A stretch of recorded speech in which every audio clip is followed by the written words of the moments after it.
Hi, everybody. Welcome to the Elizabeth Chance podcast, formerly known as Busy Living Sober. Elizabeth Chance here. It is episode 341. I'm tuning into you guys from Paris. I'm actually sitting in an airport right across from the airport. Tomorrow morning, I head back over the pond to the US. But prior to flying back, I thought I'm going to do my podcast so you guys have this tomorrow morning. And I want to give a shout out right now to our sponsor, SoberLink. Imagine you've just gotten sober, you're working your program, checking in with a recovery coach, maintaining employment, and thriving. Now imagine none of your closest friends or family believes you. I can totally imagine that. So much trust is lost during active addiction, and it can be hard to convince loved ones that things are different, that you're different. SoberLink can help. SoberLink's remote alcohol monitoring system is designed to help you sustain a sober lifestyle while rebuilding trust with loved ones. It's small enough. It's small enough to fit in your purse or your pocket and discreet enough to use in public. SoberLink's devices combine facial recognition, tamper detection, and real-time results, so friends and family know instantly that you're sober and working towards your recovery goals. As a certified recovery specialist myself, I can't think of even a better tool to maintain accountability, strengthen community, and prove sobriety to loved ones. Make 2023 a memorable one. Visit www.soberlink.com/BLS to sign up for a $50 off your first device. So exciting. So here I am in Paris. It's been such a whirlwind. I came here over a week ago and I've had so many adventures. I met with my teachers. I was on Kathleen Bierkin's podcast, which is it's her video show on YouTube. I was talking about alcoholism. So you guys are going to have to tune into that. That will come out sometime in April. I also met with this woman who's a therapist and talked to her. And we talked about our bodies and my body actually and feelings. Then I got together with a friend of mine that I met in a Zoom class, and she's from Dublin. That was amazing. And then I went over to Paris. But I wanted to surmise this entire trip by, for one, talking about how, we all have these feelings and we all don't feel like we're measuring up. I think a lot of us don't. And I feel like we're all feeling like I don't know what I want to be. Who am I supposed to be? I see all these people around me and they all seem like they're thriving. And what about me? What about me? What about me? And what are we going to do next? What's happening in the future? And at least for me, when I spend so much time in the future, or I'm looking backwards at the past, I'm not enjoying the present.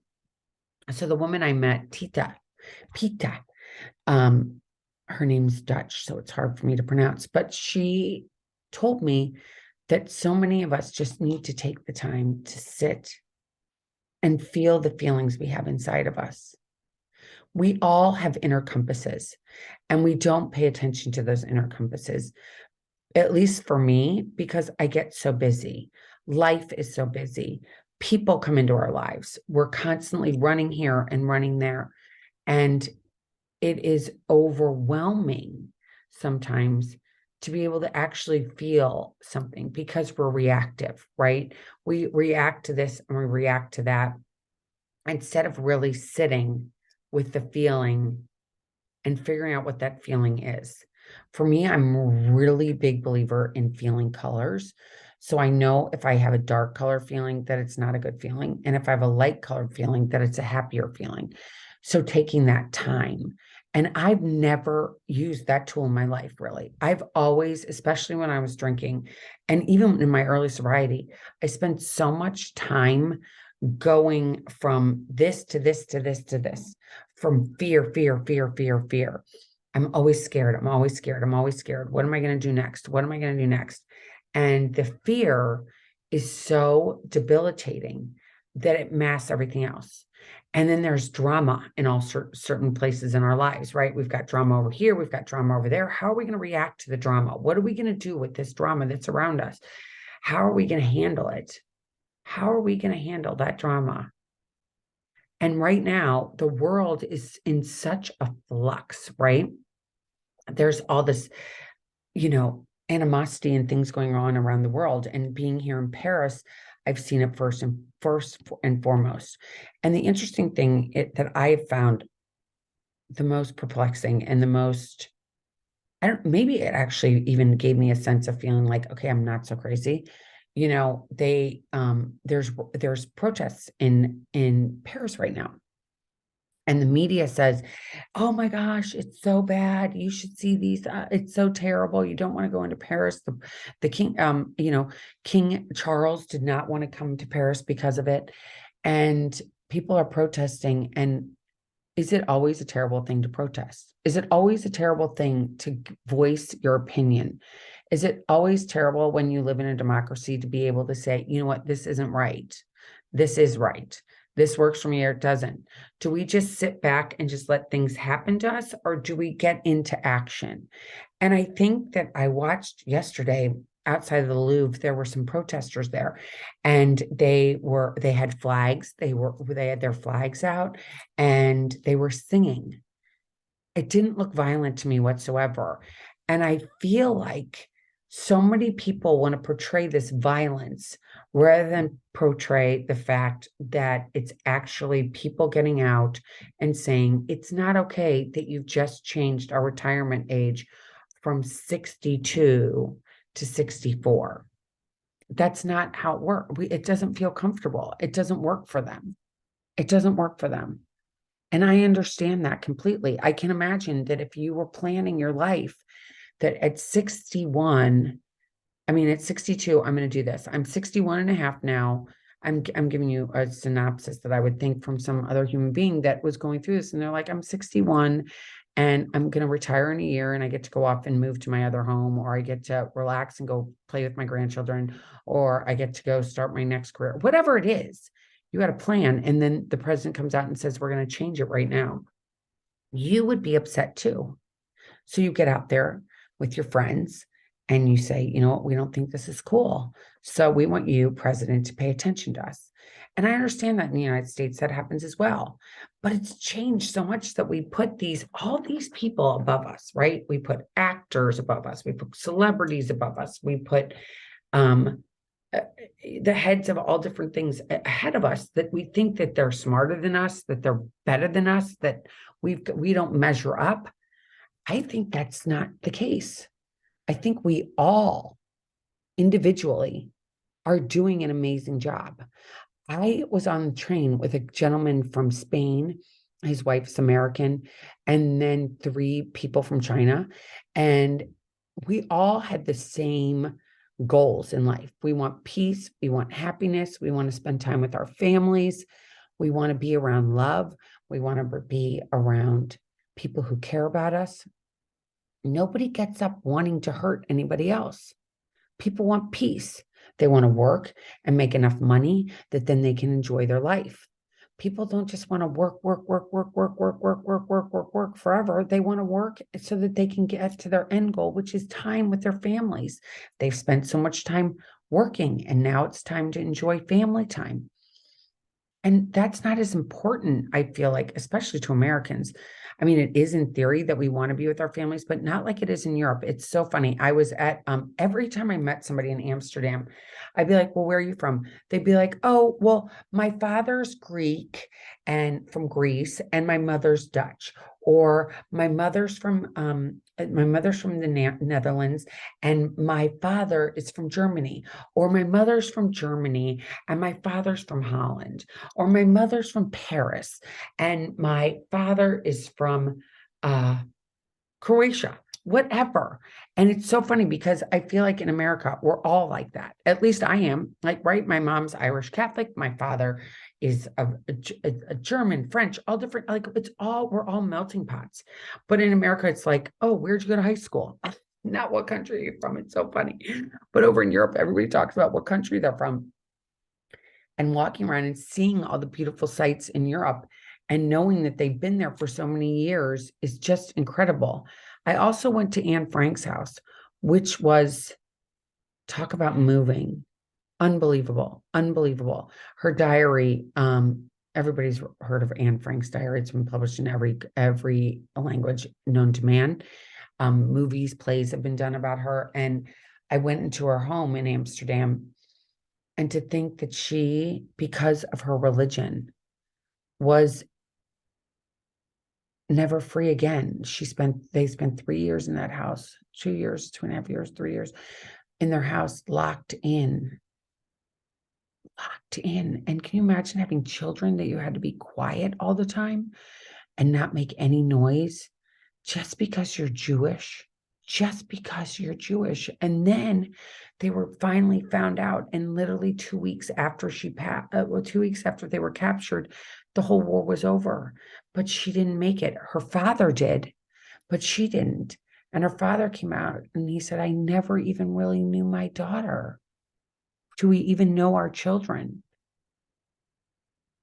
And then he took her diary to a publisher, and they finally said, yes, they would publish it. And we all spend so much time feeling not good, feeling not adequate, feeling scared.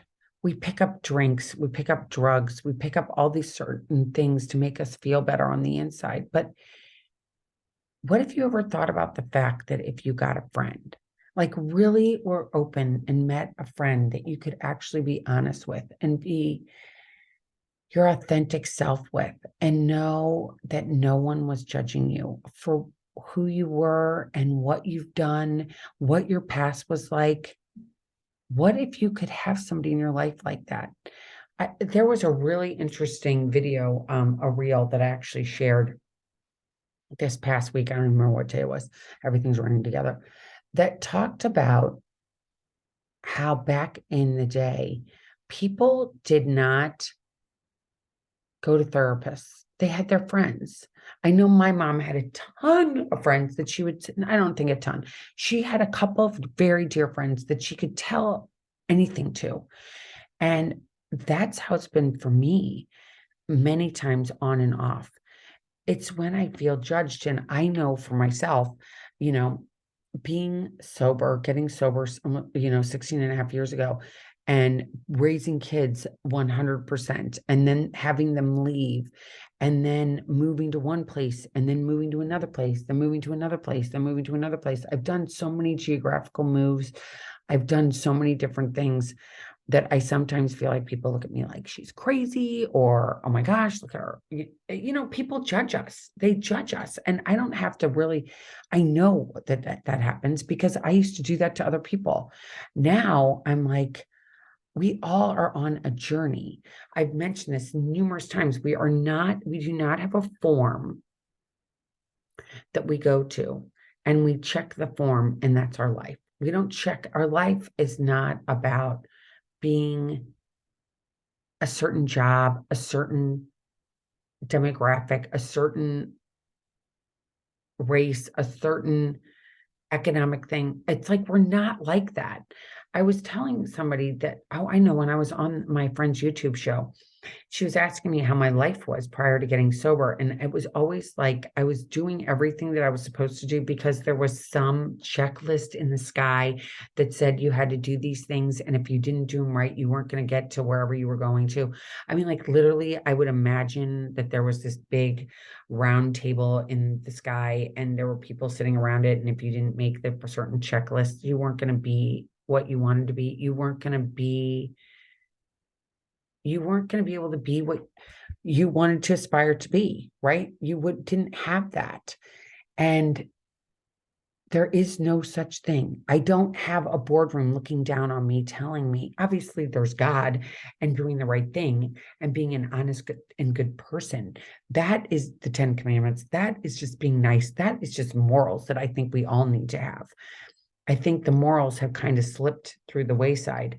I think mental health has taken a forefront in all of our lives. I know that alcoholism falls under mental health as well as sexuality, all these pronouns, this woke stuff. Oh my gosh, how many people I ran into that were like, there's woke here too? You're kidding me. And I'm like, oh yeah, it's all over the world, this woke stuff. It's not just America. And I feel like there's so many of us that believe like, I don't understand these pronouns. I don't understand this stuff. I think there's more of us that don't understand it than do understand it. But we don't all come together and be like, hey, by the way, this woke stuff isn't working. I don't know what you're talking about. My child I gave birth to is a girl or it's a boy. It's not like, it's they didn't come out going God wasn't wrong when the baby came out and it was this. I just don't think that. I think you can have tendencies. I think we can change. We can dress one way. We can feel like I want to be a boy and wear your hair short and do all the rest of it. But to go to that next level of putting drugs into your body and all of that, I think that's not, I don't know that that's the right thing to do. I can't imagine what those drugs are like. I can't imagine, the COVID, they gave COVID to all these people and now that all these people are dying from the vaccine. Nobody ever said that before. And imagine these drugs are giving these kids to be a different sex. It's got to be the same way. Um, we are all on this journey of life together. And if anything from this trip, I realized how much we all want the same things. But this thing that we think is bigger than us, the media, which is so sick and makes us sick. I can't watch those shows. I can't watch certain channels. I just can't. It's not good for me. It's not good for any of us. It makes us crazy. Why, the news used to be like, this is what happened. You make your own decision on whether it's good or bad. Now it's not. I mean, I just heard that terrible story that happened in Tennessee. Horrible, horrible, horrible. I believe that girl was obviously mentally ill, or she wouldn't have gone and picked up a gun and gone to this school and shot people. Okay. She was mentally ill. There's a lot of mental illness in this world. There's a lot. And especially with our youth, and especially since COVID, people don't have friends like they used to have. They're on these computers. They're living their lives vicariously through these phones, going, oh, this is real, or it's not real. What are we doing? What are we doing? Oh my gosh, it's like, let's put on the brakes. Let's talk to each other. Let's come to some common ground that, if you have a gun, if you better not have somebody that's mentally ill in your house. You don't want to think, I don't think that's a good idea. I know this, people that are sick do sick things. When I was drinking, I did things that I'm totally ashamed of. I obviously did not hurt anybody except for myself, and my family members. But I didn't ever go out and try to intentionally hurt someone. If you go out and you take a gun into a school and hurt children, there's something obviously wrong with your brain, right? There's something wrong. Are we all going to just pretend like this is okay and we're going to just blame it on a gun? It's the person who's using the gun. Obviously, sick people get guns all the time. Bad guys get guns all the time. But if you're being responsible, respectful, if you are telling the truth, if you're seeking help or you see someone that needs help and you're helping them get help, that's what matters. That's what matters. We're all so alone. We all have, this stuff going on in our lives. We all have feelings. We all are scared that finances are totally crazy. Banks are closing. What does that mean? I have no idea. Water's getting polluted all over our country in America. What's that about? What's that about? These chemical spills all the time. What are we doing about this? Are we just going to sit back? Or are we going to come together as one that loves each other? Are we going to love and respect each other? I feel like that respect has gone by the wayside. It's like, no, you're going to do this. Oh. It's not like, no, I want to listen to you. I want to hear what is bothering you. Because at the end of the day, I think the foundational problems are all the same. We just try to put all these things on top of it that look with different names and different, it's just all drama. How do we take time since COVID? We had all those years in different parts of the world, times that we were locked in our homes. We weren't able to send our children to school. We weren't able to get together and gather with our friends. And things changed and times changed. And some people got vaxxed, some people didn't get vaxxed. We have this judgment on everybody. I understand you have to have judgment on whether or not you're going to walk into a restaurant, if you're going to like the food. I understand if you sit somewhere and somebody smells and you're like, I don't want to sit next to them. But probably that person that smelled would probably be nice too, would probably be a nice person, even though they didn't get to take a shower. We're all in this world together. We're not one boom against the other, boom against the other. It's all about fight, fight, fight, fight, fight today. I feel like it's coming from above. They want us to fight. I think it's like they want us to fight each other. If we fight each other, then it's going to be okay. But is that really our goal? Is to fight each other? Instead of being like, all right, you feel like that? I get it. We can still be friends. You have a different view than me. That's okay. We can all have different views. We can have totally different views from each other, but we can respect one another. But I think the respect has to come from within first. We have to respect ourselves. I did not respect myself when I was drinking. I was ashamed of myself. I hated who I was. I hated what I had done the night before. I hated who I was becoming, what I had done. I couldn't go back and change it, but it really was a hard time to not be able to look in the mirror and like yourself. And I think it all starts from within. It goes the inner voice we have. We have this inner compass inside of us. God, if you want to say it, God's inside of you, right? There's a voice inside of you. It tells you which way to go. It tells you what you should be doing next.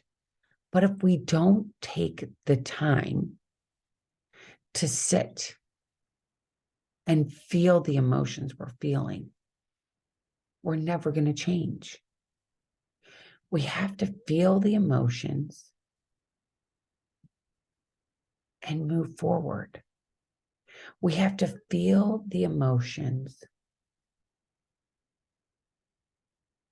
and then go and make a decision from there. We don't have to be reactive all the time. We have to take the time to feel, to say, this is what I want to do for sure. And maybe what you want to do is not something glamorous that's going to make you $1 billion. Maybe it's going out and helping somebody else. That's what you want to do for your life. You want to go and do that. That's okay. Because I can tell you, buying all the bling bling does not make you happy. It's more stuff, it's labels, but getting experiences in life is what really matters. Having the time to say, I'm going to experience this. I'm going to experience that. I'm going to walk through life having experiences. I'm going to do what I want to do in my heart. It might not be what somebody else wants me to do, but it's where I find joy. Where do you find joy in your life? What makes your heart go and the butterflies go? What do you love to do? I love doing this podcast. I really do.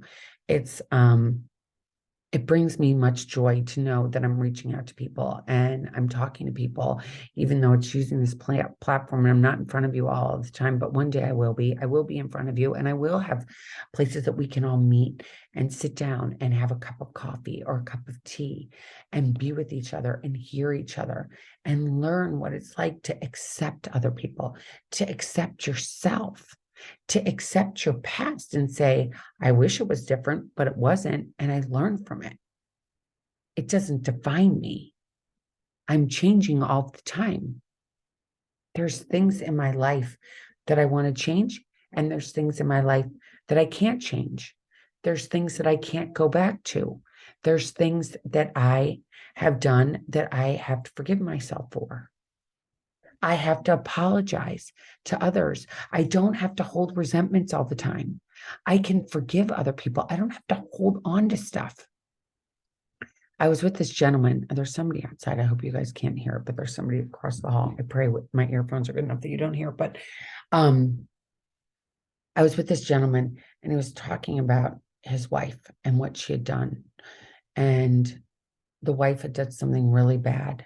And it wasn't bad, like it wasn't cheating or doing anything like that. It was more like did to her and it did to him and scared him. And he has all these resentments towards her now. And he's thought about, well, if I get divorced, it'll be okay. And he has 4 small kids. And he's like, I can do this. I'll just get separated and we can live in different places and it'll be okay. And I can get a boyfriend. He's not going to get a boyfriend though, a girlfriend though. I can get the guy can get a girlfriend and the wife, I get all this confused, and the wife can stay there and nothing really has to change, but he can go get somebody else that's going to actually love him, but he wants his kids to be the same and everything else. And I said to him, wouldn't it be so much easier just to forgive? You're not going to forget what happened, but you can forgive what happened. We all hold on to these things so tight. We're like, oh my gosh, I'm holding on so tight for these things that we're upset about that happened. And there's nothing we can do except for we can't go back and change it. We all make mistakes. We all do. Everybody does. Everybody. The President of the United States, the President of Paris, the Queen of England, all these certain people, everybody makes mistakes. Every celebrity makes mistakes. Every person makes mistakes. It's just on what level are you? You make mistakes and you can ask for forgiveness. And if people don't forgive you, what are you going to do? All you can do is your side of the street. And you know that you made the right part by saying, I'm sorry. But holding on to these things so tight makes us so angry. And it makes that feeling inside of the pit of our souls, that thing inside of us feels so bad and brown and dark and scary because we've carried this thing around that we feel like, I'm going to be mad, I'm going to be mad, I'm going to be mad. But being mad doesn't make it okay. Being mad just keeps you sick. Literally, stress and anger can keep you sick. It can't take you to the light. It forces you into darkness. We want to be in the light today. We don't want to be in the darkness. But the way to get towards the light is by forgiving yourself and others. It's so hard to forgive. It's taken me years and prayer, getting on my knees, just being like, God, help me forgive because I don't want to carry this around. I don't want to feel so angry anymore. I don't want to feel so hurt anymore. Everybody's trying to do their best. Literally sitting on this train talking to people from China. There was a gentleman across from me who barely spoke any English. It was kind of funny. And I was talking to him, and he actually was from Wuhan. So imagine being from Wuhan. And he's from Wuhan. And he said that he was smiling even kind of. And he's like, my wife and I and my 2 daughters, we were locked in our houses, in our apartments in China. And we were in an area. So let's say it's area A. And area A was literally this small little space. And area A was where you could go, and that was it, and walk around in a park right there. That was it. You could only do that. And but he loves China. He loves where he's from. He loves his family. He said he talked to his parents and his in-laws all the time by FaceTime. And he wasn't angry. He wasn't like, I hate Wuhan. I hate it here. Every person, the 3 people I talked to from China, like love China. They're like, we love our country. We love our country. We love our country. I know growing up, everybody loved America and thought, oh my God, I love USA, USA, USA. And right now, there's this darkness that we have to fight. We have to start loving America again. We have to go back to like our basics, the basics of life: love, honesty, tolerance, patience, kindness, being there for each other rather than being against each other, rather than carrying around a story that happened 5 years ago, 5 minutes ago. That person hurt me. I'm going to be pissed at him forever. I mean, it's like time to be happy, joyous, free. Change. It's okay to pivot. It's okay to change your mind. It's okay to say, it's okay that this happened to me. I wish it hadn't happened to me. I'm going to learn from this and I'm not going to carry it with me anymore. I'm going to get to this place where I can look in the mirror and I can like myself. And I'm going to have to talk to somebody so I can tell them. That's the best thing about 12-step programs, by the way. You get together with people that are like, I've done that. Yep, I've done that too. Yep, I've done that too. And we think that we're supposed to be a certain way. Yes, we're supposed to do right and wrong, but sometimes we don't. Sometimes we screw up. Sometimes we're human. Sometimes we're like, hello, I fucked up. I'm sorry. I had to say, I'm sorry. Please forgive me. Please forgive me. I want to restart. Can we do a redo? Every day we can redo, by the way. If we wake up in the morning, we yell at our kids. That happened to me all the time when my kids were little. And then say, I'm sorry. I'm sorry.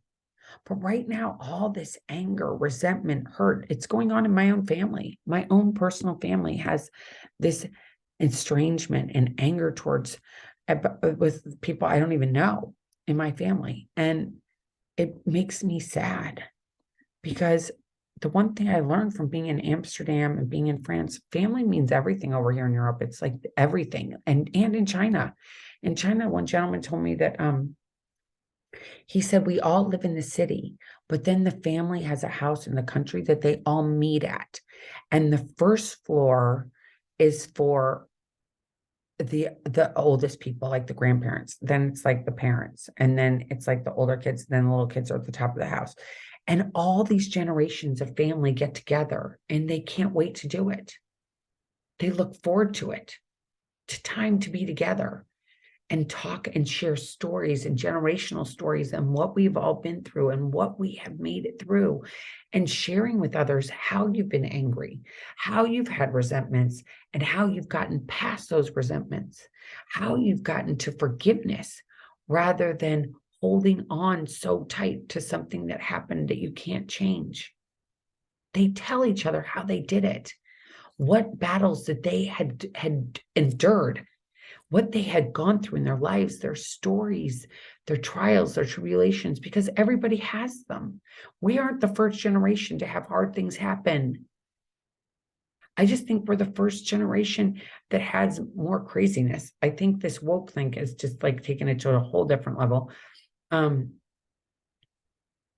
if we can sit and listen and maybe even have a grandparent say, you know what, I felt like being a boy too when I was a girl. She's like, when I was little, I wanted to be a boy too, but I was a girl and I endured. And I just like to do things that boys like to do. I like to play sports and I've always played sports and I've done well at sports. But your grandfather and I went on and did this or whatever. If we don't get together and share our histories, share our kindness, share our love for each other, share how we manage these hard times. People went through the Depression. People dealt with Nazi Germany. People dealt with so many hard things. We all dealt with COVID. And now here we are, and it's a new day. And it's time to get those feelings and feel them, identify them, and do something to work towards a goal that's important to you. What is important to you today? Not what's important to me, but what's important to you today. What is it that you want to do to better you? What is that? What's standing in your way? Is it your ego, which also stands for easing God up? Your ego? Our egos want us to be perceived as something that sometimes we aren't. But if we all just go around just being authentic, who we are, loving ourselves, then we can love everybody else, right? We can love everybody else.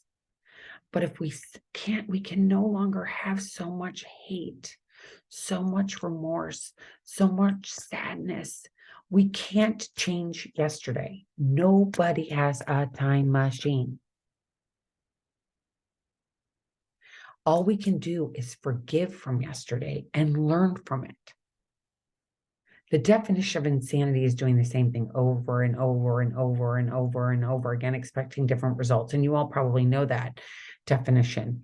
But when are you going to change it instead of continuing? Maybe your first step is walking out the door and going left instead of right. That first change. Maybe brush your teeth with your right hand instead of your left hand, or whatever you do it with. Do something that's going to change it. Something so small. Have some small step that you are willing to take, that you are willing to walk through, to even if it feels uncomfortable, and you can say, this feels so uncomfortable, this feels so uncomfortable. Okay, but I'm going to do it anyway. I do it anyway. Life is not a checklist. Life is not a form. Life is a journey.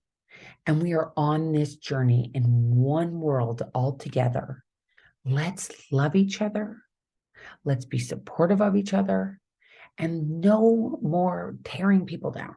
We're all in this. It's about the love. It's not about the hate. It's about the love. So who are you going to love today?